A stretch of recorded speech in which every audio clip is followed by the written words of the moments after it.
매사에 싫어, 안 해를 입에 달고 살며 사소한 규칙조차 거부하는 아이를 보며 부모님의 가슴은 하루에도 수십 번씩 타들어갑니다.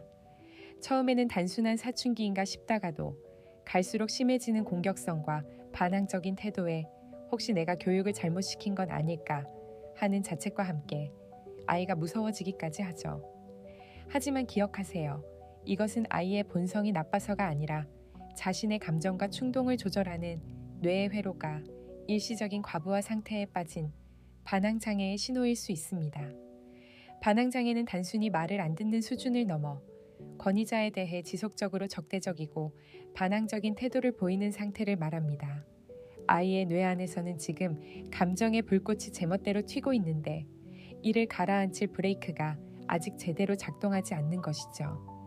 아이는 사실 부모님을 괴롭히려고 작정한 것이 아니라 스스로도 감당하기 힘든 좌절감과 분노를 어떻게 표현해야 할지 몰라 반항이라는 서툰 방식으로 세상을 향해 외치고 있는 셈입니다. 우리 아이의 뇌관제탑인 전두엽은 감정을 조절하고 행동의 결과를 예측하는 역할을 합니다. 반항장애가 있는 아이들은 이 관제탑의 발달이 또래보다 조금 느리거나 예민하게 반응하여 작은 지적에도 자신을 공격하는 위협으로 받아들이고 즉각적인 방어 태세를 취하게 됩니다. 아이의 뇌는 지금 사자에게 쫓기는 것과 같은 극도의 스트레스 상태에 놓여 있습니다. 이 메커니즘을 이해하는 것이 아이의 날선 태도 뒤에 숨겨진 연약한 진심을 마주하는 첫걸음입니다. 아이와 싸움이 시작되려 할 때 가장 중요한 것은 부모님이 힘겨루기에 덫에 빠지지 않는 것입니다. 아이가 소리를 지른다고 똑같이 화를 내면 아이의 뇌는 역시 세상은 전쟁터야 라고 확신하며 더 강력한 방벽을 쌓게 됩니다. 아이의 분노가 폭발할 때는 일단 감정의 파도가 지나갈 때까지 침묵하며 기다려주세요. 부모님이 평온함을 유지할 때 아이의 요동치던 신경계도 비로소 안정을 찾을 수 있는 안전한 항구를 발견하게 됩니다. 아이에게 일방적인 명령 대신 선택권이라는 선물을 주세요. 당장 숙제해 라고 압박하는 대신 수학 숙제를 먼저 할래?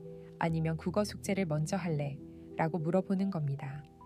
아주 작은 선택이라도 스스로 결정하게 하면 아이는 자신이 상황을 주도하고 있다는 느낌을 받게 되고 뇌의 반항 스위치는 자연스럽게 내려갑니다. 주도권을 인정받는 경험은 아이가 권위자의 말을 공격이 아닌 협력으로 받아들이게 하는 마법 같은 효과가 있습니다. 반항적인 행동에 집중하기보다 아주 사소한 긍정적 행동을 포착하여 보물찾기 하듯 칭찬해 주세요. 10번을 반항하다가 딱 한 번 고분고분하게 행동했을 때를 놓치지 말고 네가 협조해줘서 엄마 마음이 정말 편안해졌어 라고 구체적으로 말해주는 겁니다.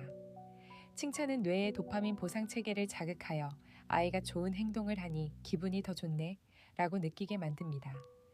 비난의 말 한마디보다 진심, 어린 칭찬 한마디가 아이의 뇌 회로를 훨씬 빠르게 재구성합니다.